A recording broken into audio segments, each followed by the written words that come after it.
Salam kredensial, sahabat kredensial, kita jumpa lagi.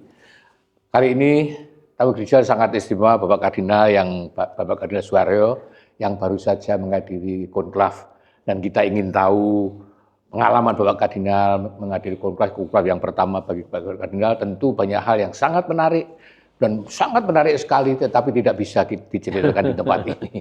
Kita akan mendengarkan cerita Bapak Kardinal, pengalaman Bapak Kardinal selama mengikuti konklav yang pertama ini. Bapak Kardinal, selamat pagi. Betul dulu, Mas. Terima kasih. Selamat Sama-sama, pagi. Pak Kardinal. Kami ingin tahu sebelum konklav dimulai, dan tentu kita tidak akan tanya soal dalam apa yang akan terjadi dalam konklav. Ya kita ingin tahu pengalaman Bapak Kardinal aja menghadiri konklav. Tapi sebelum konklav dimulai kan ada yang namanya General Congregation, kongregasi umum. Ya. Kan tahu dalam bahasa Indonesia apa kongregasi umum itu? Pertemuan umum para kardinal, ya ingkang kaping kawela menika itu sehari sebelum, yang ke-12 sehari sebelum tanggal 7 ya, yang dihadiri 170 berapa kardinal gitu ya, termasuk 133 kardinal. Nah, Bapak Kardinal, apa yang dibicarakan dalam kongregasi umum itu, perkumpulan itu? Saya datang pada hari terakhir Bapak Dubes ya. Jadi tidak mempunyai gambaran menyeluruh apa yang dikatakan satu persatu. Karena rupanya pertemuan-pertemuan para kardinal sebelum konklav itu ramai sekali. Ramai sekali. Ada yang sampai berbicara 3-4 kali karena saking maunya, bukan saking maunya menyampaikan pendapat. Iya. Tadi bolak-balik intervensi gitu. Bukan, diberi digilir, Mas, diberi jatah. Jadi mendaftar, lalu nanti dipanggil satu persatu. Banyak sekali, dan bukan hanya kardinal elektor yang boleh berbicara, semua boleh berbicara. Yang hadir, ya. Lalu didaftar satu persatu. Jatahnya masing-masing kardinal itu 5 menit. 5 menit saja? Iya. Tetapi tidak tahu ya, kalau dalam sinode biasa, jatah para uskup yang ikut sinode itu 3 menit. 3 menit, lebih sedikit lagi? Lebih sedikit lagi. Dan kalau sudah 3 menit, dimatikan mic-nya. Oh, kalaupun ngomong nggak bakal masuk? Nggak bakal masuk. Yang kardinal-kardinal ini nggak begitu. Maksudnya gimana? Meskipun sudah lebih 5 menit, ya terus tidak dimatikan mic-nya. Nggak dimatikan mic-nya? Oh, jadi bisa lebih dari 5 menit? Iya, bisa 7, 8. Yang dibicarakan macam-macam, tapi dari pertemuan terakhir yang saya ikuti, saya bisa membayangkan kira-kira secara garis besar kalau membuat kerangka ya, itu yang dibicarakan satu, itu dari sudut teologi, jadi gereja macam apa yang ingin ditampilkan, yang ingin hadir di dalam sejarah kemanusiaan yang akan datang. Kan banyak. Gambaran tentang gereja itu kan banyak. Baik yang dogmatis, teologis, maupun yang gagasan-gagasan yang rumusannya tidak ada di dalam ajaran resmi gereja. Salah satunya misalnya, itu pasti dosen Mariologi itu yang ngomongnya. Gereja masa depan harus seperti Bunda Maria mestinya. Misalnya seperti itu ya. Itu yang pertama. Yang kedua adalah kira-kira prediksi dunia ke depan itu seperti apa. Kan susah sekali memprediksi zaman sekarang ya. Dalam waktu 1 bulan, 2 bulan, 1 tahun berubah terus ya. Tapi sejauh dapat saya tangkap, yang dibayangkan khususnya itu untuk benua Eropa. Lebih Eropa? Iya, artinya situasi yang digambarkan itu satu, sekularisasi yang semakin kokoh, menguat. Itu artinya Tuhan Allah tidak diperhitungkan lagi di dalam kehidupan manusia, hilang. Dan itu yang paling ditakutkan, dan sekarang realitasnya begitu kan di sini. Itu satu. Lalu yang kedua, dari segi moral, itu relativisme moral. Jadi tidak ada nilai yang tidak berubah. Jadi nilai yang dasar itu tidak ada, semua relatif. Jadi tergantung zaman, nanti kalau zamannya berubah, nilai-nilai moral itu berubah. Nah itulah yang dibayangkan mengenai dunia yang akan datang, seperti dengan munculnya AI dan sebagainya itu kan mencengangkan, mengagumkan, tapi juga mencemaskan akan jadi apa. Intinya dua, yaitu ketika manusia tidak dihormati martabatnya, kalah dengan teknologi, tidak dihormati, dan Tuhan Allah yang tidak hadir lagi, tidak diakui. Itu contohnya sangat jelas, Mas. Kemarin kami kan mengunjungi Bapak Uskup Julu Mengkucini di tempat beliau beristirahat yang itu. yang dulu di Kalimantan. Iya, Sanggau. Beberapa waktu yang lalu beliau itu diundang untuk memberikan sakramen Krisma. Nah, ketika mulai dengan homili, itu beliau mengajak anak-anak yang mau calon nerima Krisma. Diajak membuat tanda salib atas nama Bapa, Putra, dan tidak bisa. Oh, padahal mau Krisma. Mau Krisma. Oh. Karena apa? Karena di sekolah tidak diajarkan. Tidak boleh. Tidak boleh kayak Eropa ya, nggak ada. Iya, tidak boleh. Dan di rumah juga tidak diperhatikan oleh orang tuanya. Jadi bisa dibayangkan ya, kayak apa situasi keimanan, kekatolikan di Italia yang ini baru Italia ya, belum Belanda, belum Perancis, belum yang lain-lain. Bisa dibayangkan bagaimana angkatan yang akan datang, orang-orang, anak-anak kita, anak-anak di sini yang dibaptis, menerima komuni, menerima krisma, tapi tidak ngerti apa-apa. Itu tantangan kira-kira dari dunia untuk kekatolikan, kekristenan di Eropa. Jadi kebanyakan yang bicara kan dunia Eropa ya. Nah, pertanyaan berikutnya adalah kalau gerejanya seperti ini, dunianya seperti ini, kira-kira paus yang seperti apa? Oh, masuk ke kriteria paus. Iya. Saya membayangkan kerangkanya seperti itu karena itu diulang pada hari terakhir. 3 hal itu. Nah, pada pertemuan yang terakhir itu yang sangat menarik bagi saya, teologinya masih terus, tapi juga sampai yang praktis. Yang praktis. Praktis itu ya praktis sungguh-sungguh. Jadi misalnya siapapun nanti paus yang akan terpilih, kita mesti menerima dan mesti taat kepadanya. Jadi ada kesepakatan itu, siapapun yang terpilih? Salah satu kardinal yang menyampaikan itu ya. Oh, salah kardinal. Jadi rupa-rupanya beliau membayangkan pengalaman. Karena beliau sudah ikut terus itu 9 hari itu. Jadi rupa-rupanya macam-macam pendapatnya. Tapi beliau mengatakan begitu. Lalu ada satu lagi yang mengatakan lebih jelas lagi mengenai sikap yang diharapkan. Kalau Anda tidak setuju dengan paus yang akan dipilih, jangan omong di depan umum. Tapi silahkan minta waktu kepada paus dan berdiskusi. Paus pasti akan menghargai itu. Sekonkret itu. Lalu yang banyak disebut namanya adalah Paus Fransiskus. Sebagai dikutip. Dikutip apa yang karyanya dan sebagainya. Jadi arahnya itu kurang lebih jelas. Jadi harapannya paus yang akan dipilih itu yang melanjutkan karya semangat Paus Fransiskus dan lebih jelas lagi seorang pastor. Seorang pastor. Bukan seorang teolog, bukan macam-macam, tetapi seorang pastor yang dapat hadir menghadirkan gereja yang sungguh-sungguh memberi perhatian kepada dunia ini. Itu sejauh dapat saya rumuskan isi dari pertemuan-pertemuan yang namanya kongregasi para kardinal itu. Jadi sebetulnya dalam kongregasi para kardinal itu, kongregasi umum itu sudah tergambar ya kira-kira seperti apa? Sudah tergambar ya? Yaitu. Dari itu. Paus Fransiskus bahkan ada yang mengatakan begini, nanti kalau paus terpilih harap namanya Fransiskus kedua. Paus kedua. Atau Yohanes ke-24. Itu kan paus-paus yang sangat pastoral. Iya, pastoral dan kaitan dengan Konsili Vatikan kedua ini. Iya. Nah lalu hari terakhir itu kan hari Selasa ya, kongregasi jenderal terakhir itu tanggal 6. Tanggal 7 kami masuk ke dalam konklav, masuk Casa Santa Marta, digeledah semua, tasnya seperti lebih keras daripada bandara. Jadi digeledah semua? Digeledah semua, tas itu saya waktu, itu digeledah. Mohon maaf, itu waktu Bapak Kardinal hari pertama masuk atau tanggal Waktu masuk, Langsung waktu yang mau masuk Casa Santa Marta, Oh, itu sudah digeledah semua. dibongkar-bongkar gitu. Bongkar semua, saya membawa baterai untuk jam beker itu kan, Iya. itu pun dipersoalkan ini apa ini. Lah, Oh, gitu. lah kan tahu sendiri ini jamnya, ini baterainya. Kan. Oh. Lalu boleh masuk. Tapi Kak, Digeledah dong, Mas. nanti waktu itu Bapak Kartina pernah cerita bahwa ketika masuk ke Santa Marta, kamarnya pun disegel. Disegel ya.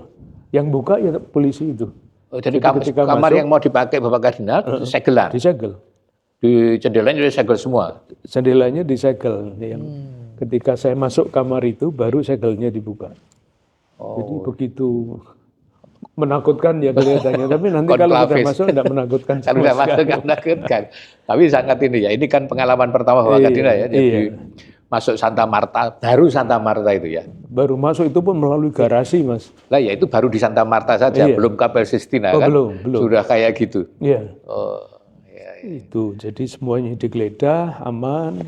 Misa pembukaan, penyerahan Ya, hadir itu, ya, Mas Dubes hadir. Lalu sore jam 4 kami dibawa ke kapel, menuju Kapela Sistina. Tapi sebelumnya ada ibadah di Kapela Paulina. Kami berdoa, berarak masuk, lalu penjelasan, lalu kemudian pemimpin liturgi mengatakan extra omnes. Itu artinya semua yang bukan kardinal pemilih harus keluar. Ya, saya masih ngikuti di televisi itu masih kelihatan. Masih gitu. kelihatan, ya. Masih kelihatan. Akhirnya seorang dia nutup pintu kan? Ya, ditutup. Tutup Ya. pintu itu. Lalu mulailah sumpah. Ya, saya masih bisa lihat itu. Ya. Tapi sumpah yang umum itu sumpah pertama. Yang itu di depan Kitab suci. kitab suci itu, ya. Itu masih bisa dilihat ya. Masih, itu masih. Masih ya. Sumpah. Lalu sesudah itu kami mendengarkan khotbah. Khotbahnya pengkhotbah Vatikan, kata Lamesa. Nah, itu khotbahnya lama banget, Mas. Berapa lama? Padahal kan Paus Fransiskus khotbah 8 menit saja. Itu Bapak Kardinal kata Lamesa itu khotbahnya sekitar 1,5 jam. Lalu beliau memang penceramah. Penceramah ya. Iya, itulah sebabnya putaran pertama itu sampai malam. Waktu itu kami kan di Konsolasione melihat apakah hasil pertama itu dari pungutan suara pertama sudah ada hasil. Mestinya kan kalau menurut jadwal kan jam 7 Bapak Kardinal. Iya. Jam 7, tapi kok jam 7, setengah 8 dan 8 belum ada. Sampai kemudian jam 9 baru. Iya. Sehingga kan muncul analisa-analisanya apa yang terjadi. Kok molornya 2 jam gitu ya. Itu karena khotbahnya terlalu panjang. Khotbahnya aja sudah 1,5 jam. Iya, jam 7 itu belum selesai khotbah, 7:15. Oh, baru selesai khotbah. Sehingga pimpinan sidang itu, Kardinal Parolin, ini mestinya sudah selesai, tapi kita belum mulai dengan apa-apa. Apakah para Bapak Kardinal mau dilanjutkan apa enggak? Oh, jadi mengatakan itu Kardinal Parolin? Iya. Tawaran. Kan kita enggak enak juga ya kalau tidak mau setuju ya. sudah kadung di dalam situ. Tidak sumpah pertama. Akhirnya ditanya siapa yang setuju tunjuk jari. Oh, ya begitu? Iya. Oh. Kalau mau dihitung bagaimana? Oh. Tapi mayoritas setuju kan? Mayoritas setuju. Lalu mulailah penghitungan pemilihan.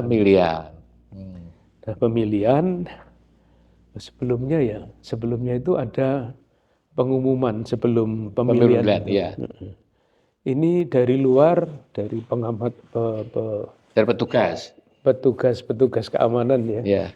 Ini masih menerima tanda ada 2 handphone yang di dalam sini. Oh, itu yang katakan Kardinal Parolin, bukan? Ini yang Kofakat Kofakat. Itu yang menghubungkan Kapel Sistina dengan yang di luar. Oh, Kofakat, Kardinal Kofakat. Lalu jadi masih ada 2 handphone masuk ke Sistina. Iya. Yang satu ketemu karena itu memang petugas, jadi boleh ya. Iya. Jadi kardinal yang bertanggung jawab. Yang satu itu sampai lama enggak ada yang mengaku kan. Akhirnya dikatakan ini nomornya, kalau dilihat nomornya dari negara ini gitu. Baru dicari ketemu. Itu kardinal sudah sepuh. Iya Mas, Oh, banyak yang jadi itu sepuh. lupa kan ini kan ya. Iya. Tapi heran saya bisa lolos dari penyelidikan polisi itu. Ya, Bapak Kadina tadi cerita kan semua udah Oh kayak gitu, iya, kok bisa lolos ya itu. itulah. Saya juga nggak ngerti itu. Tapi ketika ketemuan Kadinanya gimana Bapak Kadina Nah, itu ya? Bingung aja. tertawa-tertawa sama. Tertawa-tawa Nah, aja. iya, nggak ada yang marah, nggak ada yang Gak ada yang apapun. marah nggak tuh? Oh, malah Jadi lucu jadinya. suasananya itu nyaman. Jadi ke konklaf yang kemarin itu, Bapak Kadina merasakan suasana yang nyaman begitu. Nyaman sekali. Sejak mulai. Sejak mulai, ya, Di luar semuanya bayangan. di luar bayangan. Di luar bayangan, jadi nyaman, enak gitu. Baru sesudah itu ketemu, mulailah pemilihan. Pemilihan. Oh. Dan pemilihannya itu detail, Mas. Diatur oleh satu buku, saya lupa namanya. Buku Gauden apa panduannya Ya, gitu. buku panduannya. Ya, itu sekali. Membawanya harus begini, Oh. maju. Oh. Dan sebelum memasukkan kartu itu di dalam tempatnya, itu sumpah lagi. Sumpah lagi di situ. Iya, bahwa saya hanya memilih orang yang dikehendaki oleh Tuhan, bukan yang dikehendaki oleh saya sendiri. Ini baru masuk. Oh, pakai bahasa Latin. Bahasa Latin, ya. Oh. Pakai bahasa Latin. Masuk. Masuk. Nah, semuanya selesai. Aturan bahwa kartu-kartu yang di dalam tempat itu ya seperti Yeah. pinggan gitu. Ya. Aturan dikocok itu pun ada aturannya, Mas. Begitu. Iya. Jadi dikocok. Saya kan wah berat sekali ini. Saya yang diberi tugas untuk Bapak Kadina. iya. Apakah boleh dicampur di dalam gitu? Boleh. Harusnya begini kan enggak kuat saya. Berat banget. Iya. Lalu sudah oke. Nah, dari tempat yang satu, ini tempat yang kita memasukkan itu. Kartu itu suara. masih dihitung, Pindah masukkan ke sana. Ke sini kan dihitung. Dihitung. Ya. Nah, Bapak Kadina petugas hitung itu? kami berenam, Mas. Petugas ngitung. Saya petugas yang pertama yang buka kartu aja saya tunjukkan kepada sebelah saya. Terus di sini. Lalu yang ketiga itu namanya siapa. Oh, kayak di pemilu kita itu ya, sebut nama siapa gitu. Iya. Oh. Iya. Lalu yang ini nyatet. Menurut nanti kan dicocokkan semua, Mas, pencatatan itu. Yeah. Itu cocok apa enggak dengan ini. Oh. Lalu yang terakhir, yang keenam itu mengumpulkan kartu pemilih itu ditusuk jarum, dikumpulkan. Oh, kalau ini sudah dihitung. Sudah, iya. Nah, yang putaran pertama itu cocok ini. Jadi jumlah 133, siapa dapat berapa, cocok dengan ini semua. Oh, jumlahnya cocok. Cocok. Nah, Artinya hasilnya kira-kira ya penjajakan ya pertama ya. Tadi sudah kira-kira sudah agak jelas. Oh, ini kira-kira udah ada gambaran kayak gitu sudah pertama. Sudah ada, tapi masih belum, sama sekali belum jelas. Lalu kan asap hitam keluar. Ya. Oh, sore itu cuma sekali ya Pak Kadina ya? Sekali. Iya. Cukup untuk penjajakan rupanya ya, kan sudah malam juga, Mas. Iya, udah 9. Tapi kira-kira kan sebelum jam 9 baru selesai itu semua, terus asap baru jam 9. Iya. Nah, baru pagi berikutnya lancar karena sudah tahu kemarin acaranya begini. Yang Kamis pagi. Itu mulai jam berapa Pak Kadina? Jam berapa ya? Jam 10. Jam 10. Itu 2 putaran, Mas. 2 putaran. Oh, 2 putaran ya. Milihnya 2 kali. Ketika memilih 2 kali kan baru asap hitam lagi. Oh gitu. Jadi bukan pilihan putaran pertama. Oh, jadi sekali putaran 2 kali pemilihan. Iya. Asapnya setelah putaran kedua. Iya. Oh. Karena putaran pertama pagi itu belum ada perubahan. Ada perubahan tetapi belum sampai 2/3. Oh, belum sampai 2/3. Jadi belum ada asap itu. Belum ada. Lalu dimulai lagi masih belum 2/3 juga asapnya hitam. Oh, itu yang pagi yang kedua. Iya, pagi. Lalu baru sorenya, nah itu sudah mulai sangat jelas. Tetapi ketika memasukkan kartu ke dalam tempat ini, ketika dihitung nggak cocok. Nggak cocok, kurang atau lebih? Lebih. Jadi lebih. Lebih 134 jadinya? 134. Oh. Itu karena sepuh itu tadi ya. Pasti bukan karena macam-macam. Karena sepuh.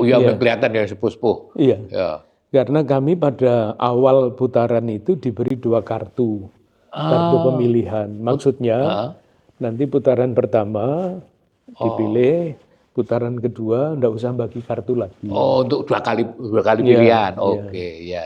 Tapi ternyata, nah ketika pilihan pertama itu dua-duanya Udah ditulis. ada yang memasukkan 2 gitu. Oh, Entah selempit, entah apa. karena memang pegang 2 Pegang 2 untuk 2 kali. untuk 2 kali. Seharusnya. Iya. Oh. Kami juga tertawa saja. Jadi tertawa. Tidak ada yang pikir macam-macam. Kalau pemilu kita kan, Oh, waduh, rame itu. kita tertawa-tertawa. Tapi kalau pernah saya baca aturannya, konstitusi apostoliknya itu harus diulang kalau diulang, betul. Iya. Makanya tambah lama. Oke. Itu sebetulnya kalau tidak ada kesalahan itu jam 5 selesai, Mas. Itu sore pilihan yang pertama, yang kedua itu Bapak Kardinal. Itu yang pertama. Yang pertama sore. Iya, jadi lalu diulang. Diulang. Tetap dianggap yang pertama. Itu sudah batal, itu enggak dipakai. Oh, enggak dipakai. Enggak dipakai, hanya dibakar semua nanti. Oh, langsung. Nah, baru yang kemudian ini kan harus dicarikan kartu lagi keluar ya kan, semuanya kan sudah dikunci itu. Oh iya. Carikan sudah Karena di dalam enggak ada lagi kan? Enggak ada cadangan. Enggak ada cadangan. Nah, baru sesudah itu, sesudah yang batal itu, itulah pilihan yang menghasilkan. Yang sekarang ini. Robert Francis Prevost. Prevost. Langsung sudah sampai 2/3 semua sudah tepuk tangan, masih terus namanya disebut-sebut. Sudah 2/3. Jadi lebih 2/3 berarti ini. Lebih. Suasananya gimana begitu? Gembira, Mas. Gembira. Tidak ada. Itulah yang mungkin agak sulit dibayangkan oleh saudara-saudara kita yang bukan Katolik ya. Iya. Jadi kesimpulannya itu satu, Mas. Kami semua yang di dalam konklav ini, dalam Kapel Sistina itu, merasakan betapa kuatnya daya pemersatu Roh Kudus itu.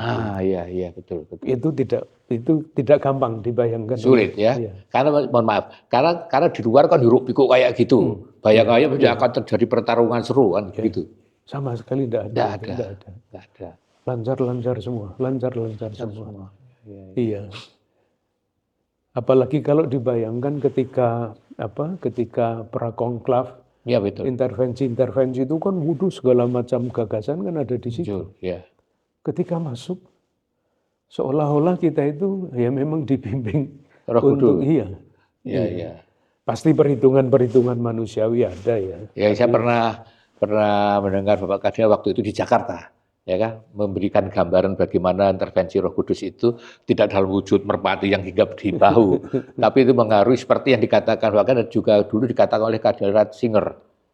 Dulu pernah katakan itu bahwa Roh Kudus itu kalau zaman sekarang itu ya memberikan penerangan hati dan pikiran sehingga memberikan pandangan-pandangan dari lewat itu. Barangkali yang itu yang sehingga ketika luar karyanya ada sekian bapak-bapak bilu, kemudian pandangan macam-macam, di dalam ternyata mulus semuanya, cepat sekali. Jadi ini cepat banget ini. Cepat banget. Apalagi kalau tidak ada salah-salah itu. Sudah selesai ya. Dan kalau katakan Bapak Kardinal tadi kan lebih dari 2/3. Oh lebih. Artinya memang sudah digiring ke situ, dalam kutip ya, digiring ke situ semua. Iya, jadi kalau saya membayangkan seandainya ini orang rebutan kekuasaan, seandainya itu pastilah pendukung calon-calon itu yang lain akan bertahan, mendukung calonnya sendiri. Dengan sendirinya surut mengerucut satu. Ya, karena bukan rebutan kekuasaan. Bukan. Kalau bisa jangan gitu kan. Karena itu sangat terasa kan. Kalau dari yang pertama kan masih ada banyak nama. Kemudian pada akhirnya dengan cepat mengerucut. Artinya itu yang kita doakan setiap kali perayaan Ekaristi kan, semoga Roh Kudus mempersatukan kita. Itu dirasakan betul di dalam konklav. Bapak Kardinal semua merasakan itu semua.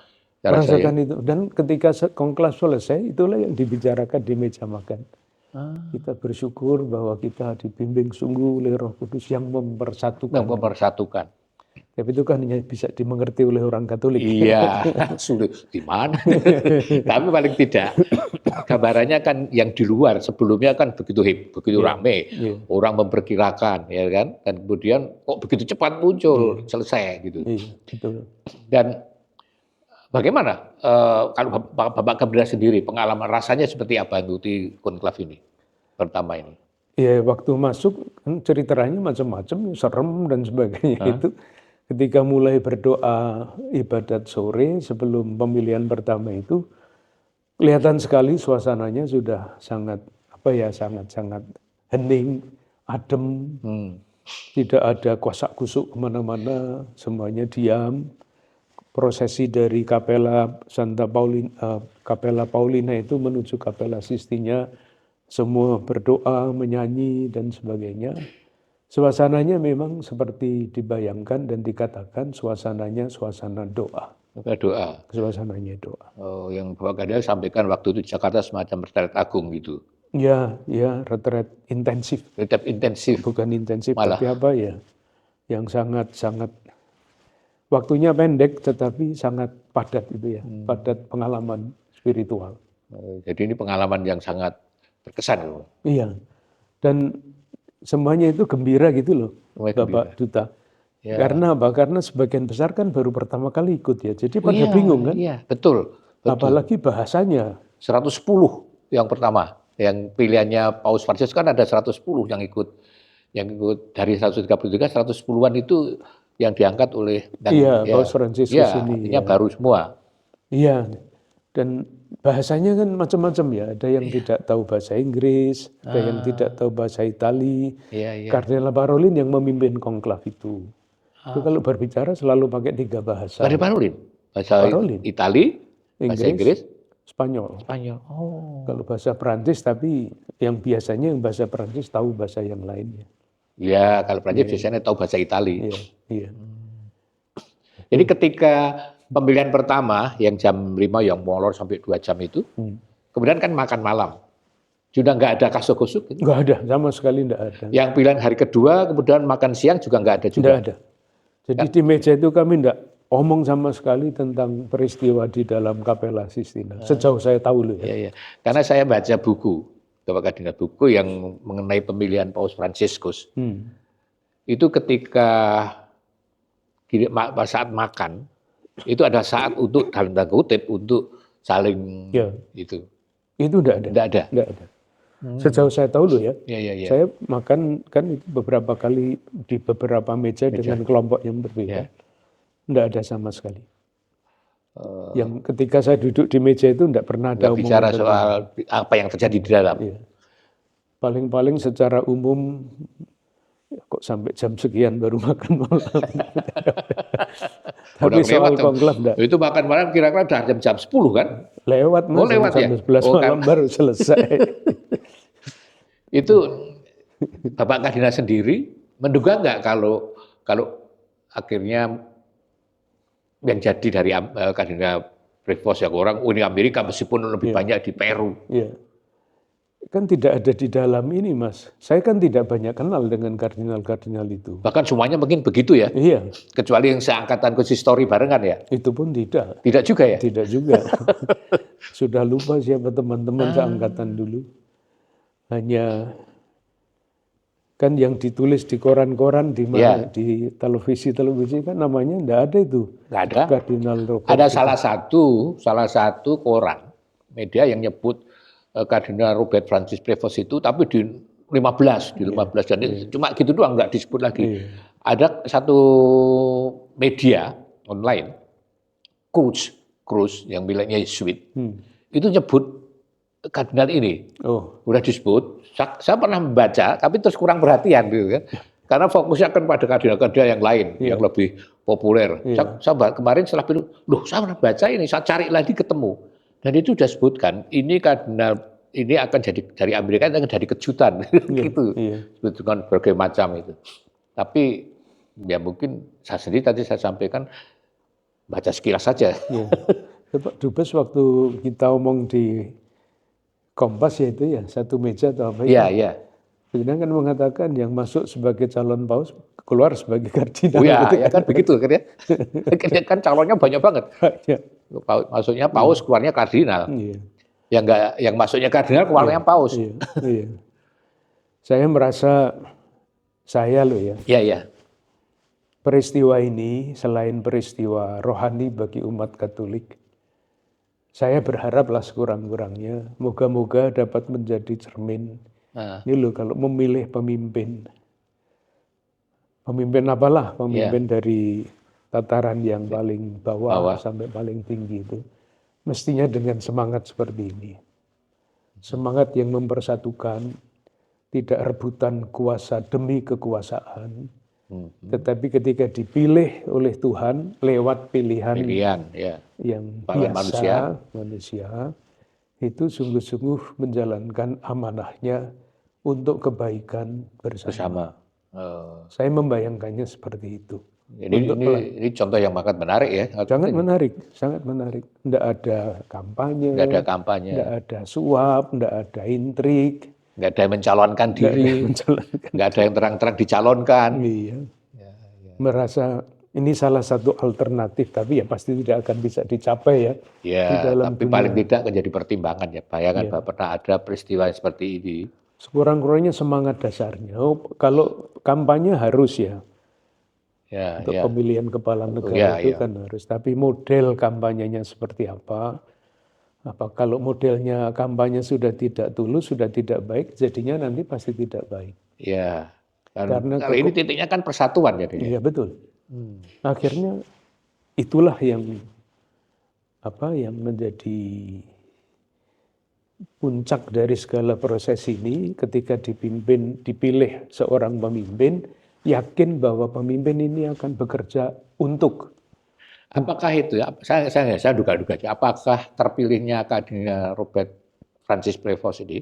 Kalau tadi Bapak Kardinal menceritakan ketika General Congregation tadi, pilihlah yang pastor, bukan ini, bukan itu, soal gembala lah. Kalau melihat pengalaman Bapak Kardinal Francis ini kan sebagai misionaris di Peru, lama banget, kemudian dapat sebagai uskup, jadi pemimpin Agustinian. Jadi memang seorang pastor, pemimpin gitu. Kira-kira itu menjadi salah satu juga yang mempengaruhi ya kira-kira.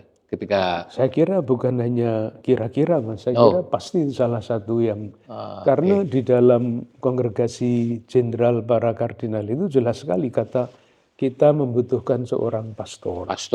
Bukan hanya pastor bagi gereja Katolik, tetapi sungguh-sungguh seorang pastor dalam arti yang seluas-luasnya bagi khususnya saudara-saudara kita umat manusia yang sedang mencari jalan kehidupan ini, menunjukkan arah.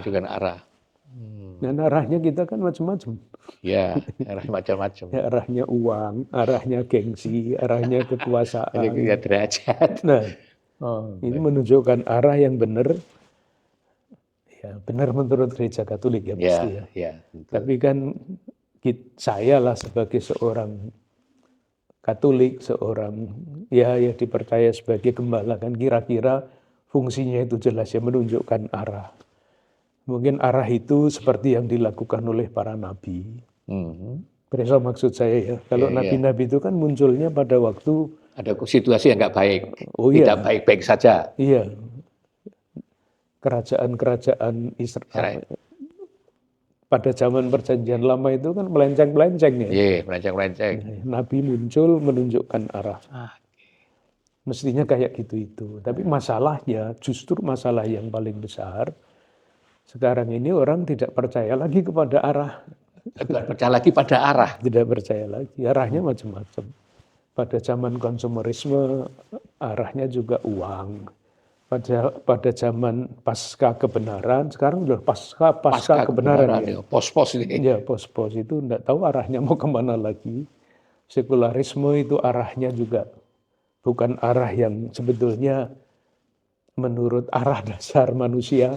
Itu kan kalau saya bicara tentang arah dasar manusia itu kan melalui 3 kata yang selalu saya pakai itu ya Mas.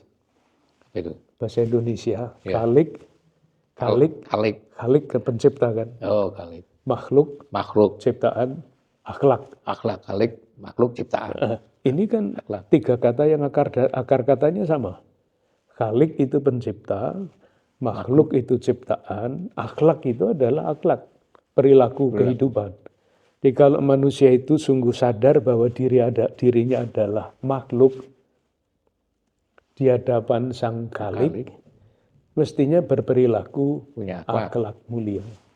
Nah ini masalahnya itu, ini hilang sekarang kaitan itu. Arah dasarnya kan itu. Jadi artinya ini tugas Paus Baun itu sangat berat. Waduh, sangat berat. Sangat Dalam kondisi sekarang ini. Sangat berat. Sangat berat. Ya, sangat berat. Ya, bagaimana menunjukkan arah ini yang harus disebut. Jadi belum tentu dipercaya kan soalnya. Belum tentu. Dan banyak ditolak. Banyak ditolak. Itulah dalam arti tertentu saya menghubungkannya dengan tahun jubileum sekarang. Itu kan judulnya Peziarah Pengharapan. Ya. Pengharapan. Jadi harapan itu tidak akan pernah tercapai 100%. Cita-cita yang ideal itu kan sangat susah ya. Tapi paling tidak mengarah ke situ. Nah, itulah pentingnya pengharapan. Saya selalu mengatakan harapan itu tidak sama persis dengan optimisme. Ya. Optimisme itu memang pada dasarnya dilandaskan pada perhitungan-perhitungan manusiawi ya. Hitung-hitungan politik, ekonomi, sosial, dan sebagainya itu dipakai. Optimis. Tetapi kalau tidak tercapai, nanti optimismenya jatuh. Jadi pesimisme ternyata sama saja. Harapan berbeda.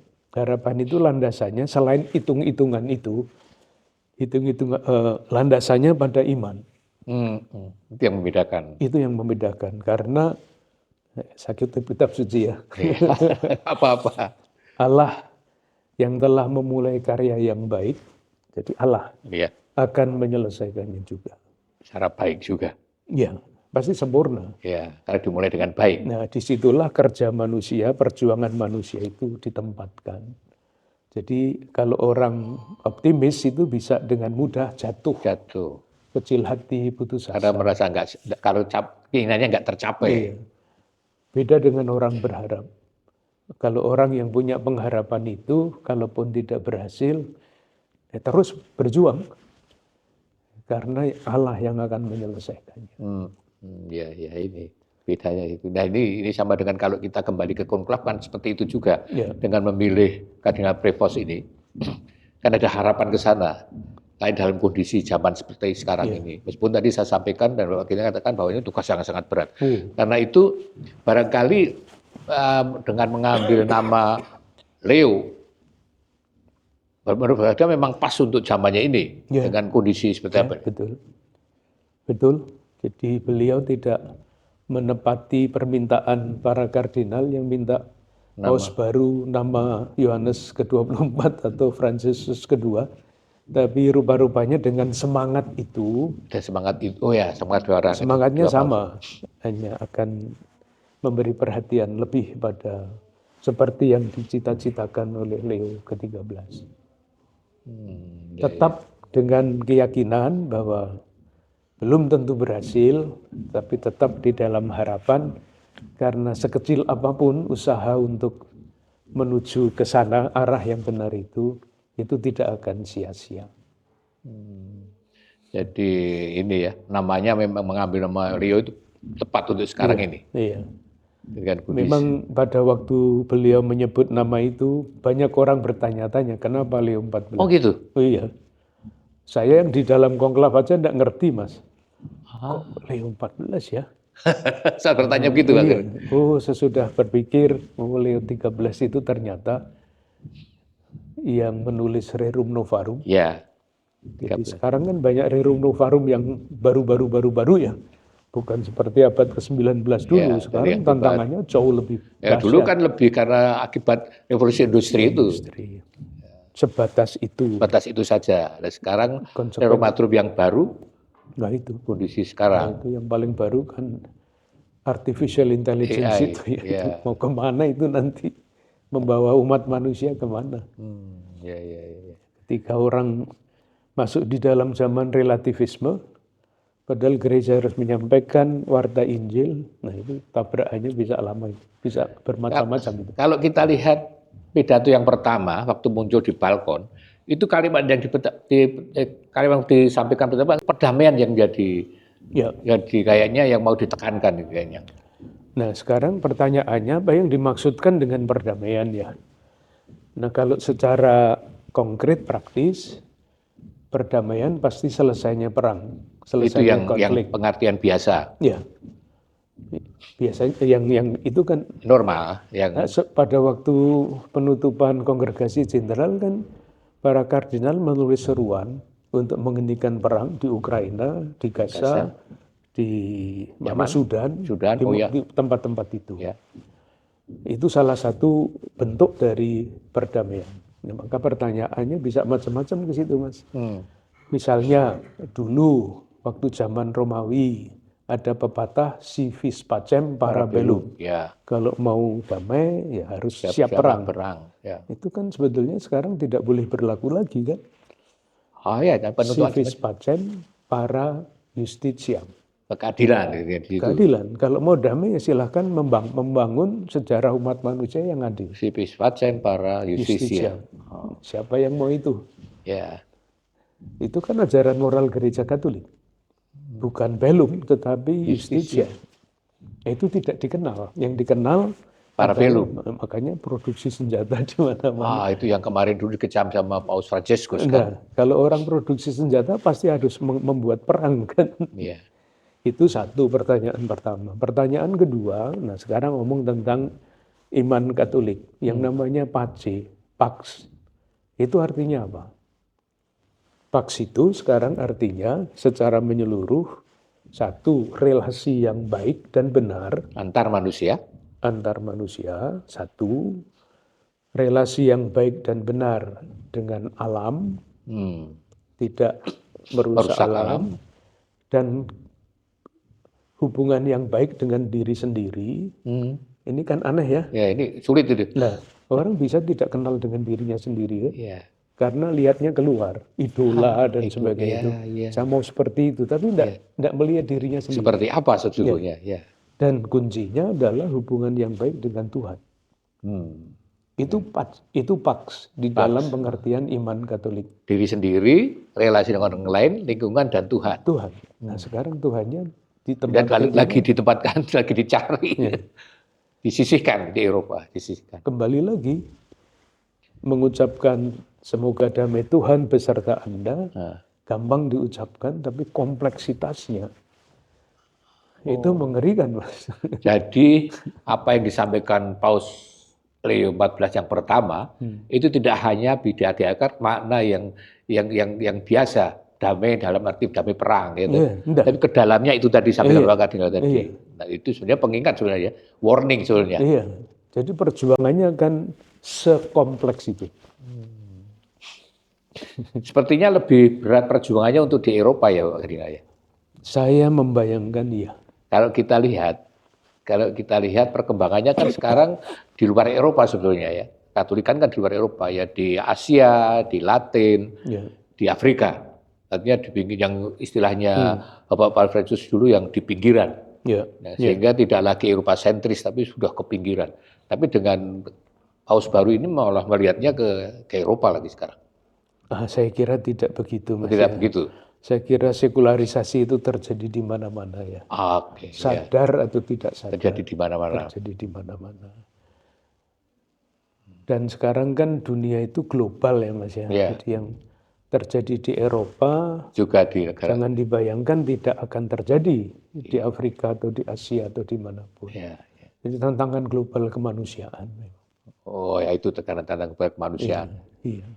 Ya kembali lagi kalau saya ditanya, rumusannya sih gampang. 3 kata itu, khalik, makhluk, akhlak. Nah, kalau ini dipegang arah dasarnya ini, keyakinan dasarnya ini, pasti dunia akan lebih baik. Tapi masalahnya enggak. Makhluk mau menjadi Tuhan kan, padahal harus bersembah sujud kepada Tuhan. Dan enggak berakhlak. Nah, jadinya enggak berakhlak. Enggak berakhlak. Ya. Apalagi kalau mengikuti latihan rohani Santo Ignatius ya. Kalau ditanyakan manusia itu diciptakan untuk apa? Nah, jawabannya manusia itu diciptakan untuk memuliakan Tuhan dan mengabdi kepadanya. Sudah, itu jawabannya sesederhana itu. Sehingga yang lain-lain itu harus ditempatkan di dalam arah dasar itu, memuliakan dan meluhurkan Tuhan. Yang lain-lain kami tidak menginginkan sehat lebih daripada sakit. Lebih daripada sakit. Tidak menginginkan yang menguntungkan daripada anak kita. Itu kan orang kudus yang menulis. Iya. Ya, makanya kan di luar ini terpilihnya kemarin dulu itu analisa orang luar aja. Terpilihnya Kardinal Francis yang dari Amerika. Wah, ini pengaruh Amerika ini. Pasti nggak ada sama sekali kan orang itu pengaruh Amerika. Pengaruh Injil ya. Pengaruh Injil ya. Persis itu bedanya pandangan kita, Mas. Iya. Artinya itu kalau di dalam kongregasi jenderal, di dalam konklav, pokoknya yang mau diwartakan oleh siapapun itu adalah Injil Yesus Kristus. Injil Yesus Kristus itu kan macam-macam ya, tapi intinya kalau mau dirumuskan dalam satu kata adalah tahun rahmat Tuhan. Itu kunci Injil itu. Allah, wajah Allah yang murah hati, yang kerahimannya tanpa batas, itulah wajah yang ingin ditampilkan. Wajah Allah yang ditampilkan oleh Yesus, yang hatinya selalu tergerak oleh belas kasihan ketika melihat penderitaan. Sekarang banyak orang tidak ambil pusing, itu urusan kamu, urusan saya nggak begitu. Ya, berat sekali, Mas. Berat sekali ini ya. Dan apakah dia akan tentu kan di Indonesia ini untuk tentu ajaan pada umat Katolik Indonesia bagi Bapak Suci apa? Mungkin untuk terus sama-sama kita mendoakan untuk bersama kita. Maksudnya?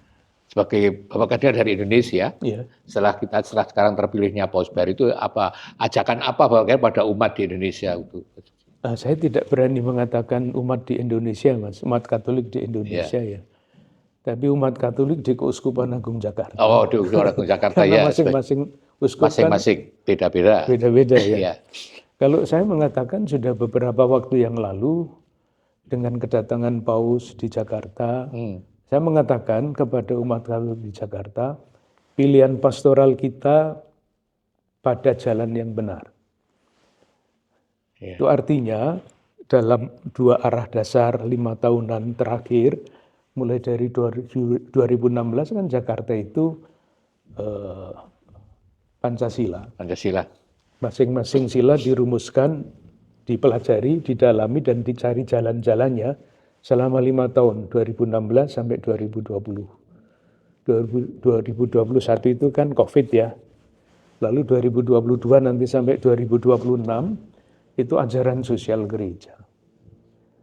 Jadi kunjungan Paus Fransiskus ke Indonesia itu menegaskan bagi saya pilihan pastoral Gereja Katolik Keuskupan Agung Jakarta pada jalan yang benar. Sekarang dengan menggunakan nama Leo ke-14 dengan bercermin pada Leo ke-13 Rerum Novarum, rasa-rasanya saya juga berani mengatakan bahwa jalan yang sedang kita tempuh dan akan kita cari itu masih pada jalan yang sama. Peneguhan bagi saya, peneguhan. Yang lain-lain saya tidak tahu, masing-masing keuskupan punya arah sendiri. Ya, sesuai dengan kondisi tempatnya masing-masing. Yang terakhir Pak Gina, saya masih ingin tanya yang terakhir.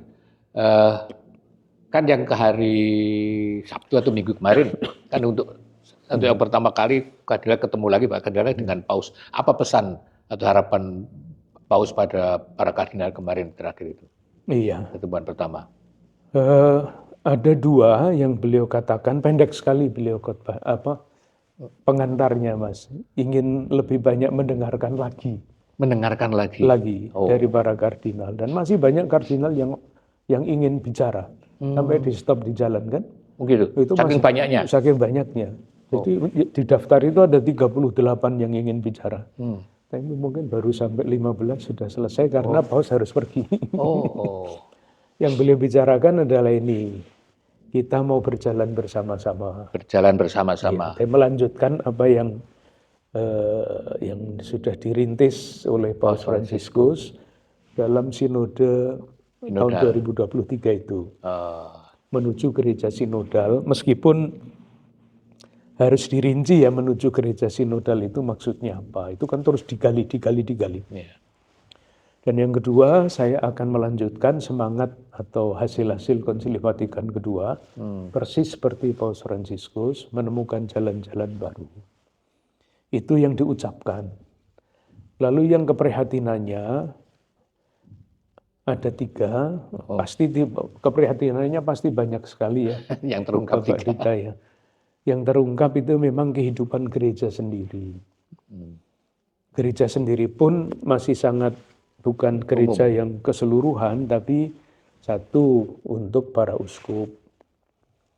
Jadi beliau mengatakan bahwa beliau kan perfect dikasteri untuk uskup-uskup. Sekarang ini tidak sedikit uskup-uskup yang tidak mau menjalankan tugas. Kalau ditunjuk tidak mau. Karena segala macam kesulitan yang bisa dibayangkan sebagai uskup. Biasanya orang kan tidak tahu ya, taunya itu uskup itu pakaiannya hebat, kalau kemana-mana duduk di depan. Tidak tahu apa yang harus ada di pundaknya ini. Ternyata banyak yang nggak mau. Banyak yang nggak mau. Kalau ya, maka saya mengatakan kan, kalau mau itu bodoh. Itu satu. Yang kedua adalah imam-imam.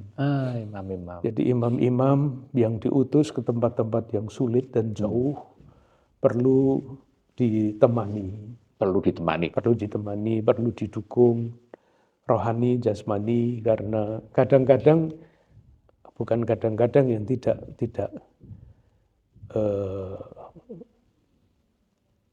ada, bukan hanya ada, tetapi terjadi bahwa imam-imam itu merasa kesendirian. Apalagi kalau dia suatu ketika membuat kesalahan, lalu uskup ini akan bertindak sebagai apa?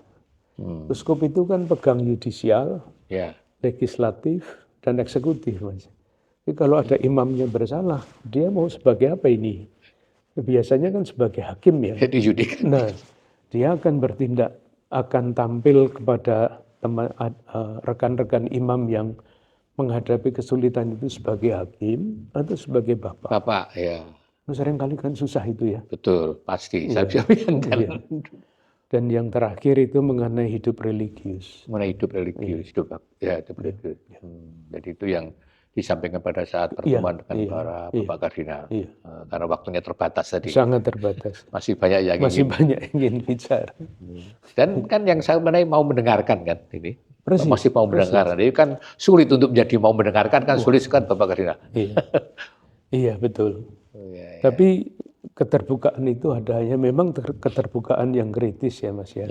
Jadi misalnya banyak yang usul pertemuan para kardinal itu minta supaya setiap tahun diadakan seminggu gitu. Jadi seluruh dunia berkesini lagi. Kardinal ya. Nah, beliau menjawab itu bagus sekali, tapi kan harus dilihat secara teknis bagaimana. Apakah semua harus datang ke Roma, apakah secara kontinental, apakah seminggu, apakah 2 hari, itu kan harus dipikirkan. Tapi intinya dialog itu diperlukan. Intinya dialog. Ada dialog di situ. Semangat. Ya, Bapak Kardinal, terima kasih banyak. Dengan banyak hal yang sudah disampaikan, mungkin masih banyak hal juga yang sangat menarik ya. Tadi banyak orang ingin tahu. Bapak Kardinal sebagai Kardinal dari Indonesia yang ini pengalaman pertama dan tadi diceritakan yang sangat berkesan ya. Jadi yang terjadi jauh di luar perkiraan, tidak menakutkan, tapi di situ ada suasana yang doa, yang sangat tenang, semua berjalan secara lurus, pemilihan paus pun lancar-lancar saja. Jadi itu yang sangat menarik, sangat mengesankan pada Bapak Kardinal. Sahabat Kredensia, terima kasih banyak telah mengikuti perbincangan kami dengan Bapak Kardinal Ignatius Suwaryo tentang pelaksanaan konklaf yang baru saja terjadi dan sudah terpilihnya Paus baru sebagai Paus pengganti Paus Franciszkus, yaitu Paus Leo ke-14. Terima kasih banyak atas perhatiannya. Salam Credentia.